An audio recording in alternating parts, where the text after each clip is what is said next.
movement prep for the next phase. We're gonna have a bunch of different things, some new stuff, some fun stuff, and we're also gonna get through a little bit of a rotation style, so it won't be everyone do everything at the same time. It'll be here's the things to do, get them done. There's no reps on there yet because we're gonna just have a clock going so you can kind of rotate through time so you don't have to count anything. First thing first, prowler push. Real basic, right? You're gonna grab one of the prowlers. It'll be with stuff or nothing, hands kind of low, and then you're gonna walk. You can play around with heels only.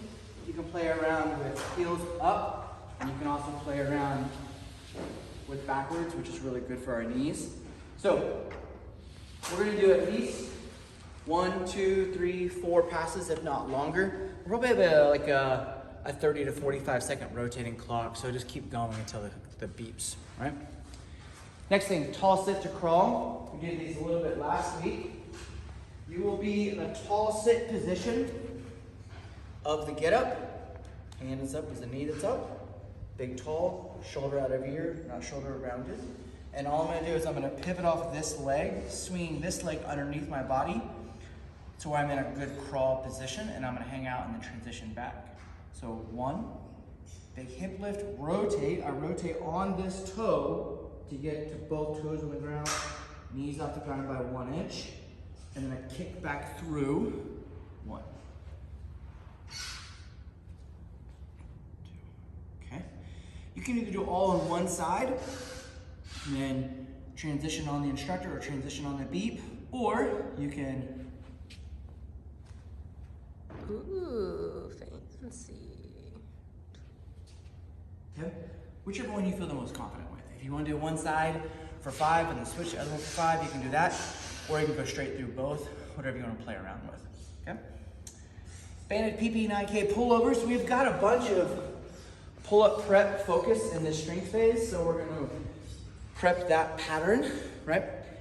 You'll have an orange or red band on the rack, a PP9K, and you'll need to be pretty far away from the rack to where you have to kind of reach for the band. See, there's tension, so I need to walk myself forward until my arms are straight and there's tension on the band. So now I'm going to pull over, locked arms, elbows to ground, pull up position, lower. 1, 2. Okay? If anything, you can just do pullovers. And if anything, you can just do pulls. Either one of those 3 will work. Okay? And the whole point is we're getting those elbows, shoulders, wrists ready, and we're also learning that position of where my elbows and hands and everything is as I'm pulling. She's looking at me crazy. Just your PP9K is looking a little bendy. Oh, well, that's fine. Okay, so that's that. For our skill for the month, we're gonna work on one-arm swings, towel one-arm swings with a little bell, okay? So you're gonna take your cleaning towel. So I need to get that towel before your warm-up. I have a 12-kilo bell. This is about as heavy as you really wanna go, maybe a 16, but it's pretty hard on the grip, which is also the point, right? You'll grab the towel, wrap it around the bell, sit back, hike, float. 1, 2, 3, 4, 5. Put it back down. Do it again. Things to think about. When you're coming high hike, your hand needs to be high in between your hip. And when you stand, arm needs to be nice and straight. If the bell does that, it's because you're bending your elbow.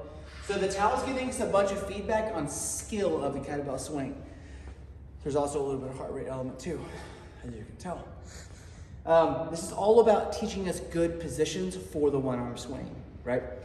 And if it's hard on your grip, great. then you're working your grip muscles. It's gonna feel a little awkward, but you'll be fine. We're gonna get a bunch of practice 3 times a week. You're gonna be one-arm swing pros by the end of the month, which is a really fun skill to have as an alternate version of kettlebell swings. Okay. Dead bug belly breath. So at minimum, we're gonna be in the dead bug position, and all I'm gonna focus on is my belly button rising and falling. Rising and falling. Some instructors may play around with different variations, but you can do as long as breath as you want. You can make this a little more intense by tensioning the abs and then working on the belly breath. Tensioning the ab and across, tensioning the ab with both, or really getting the mobility of your shoulders and your belly breath as well. So as long as you're practicing your belly breath and you can play around with any positions, dead bug by default, you can have tension, cross-body tension, or shoulder mobility. Okay? And then half kneeling ankle rocks. You'll be in a half kneeling position, right? Step 1, push your weight into your knee until you feel the back side of your ankle. Okay? Step 2, lock the toe into the ground. Lock the toe into the ground, knee on the ground, and let your weight sit back on your foot. And then rock back to feel the hamstring. So 3 phases, 3 breaths. Inhale, exhale, inhale, exhale, inhale, exhale, inhale, exhale. The rear leg, it doesn't matter what it does.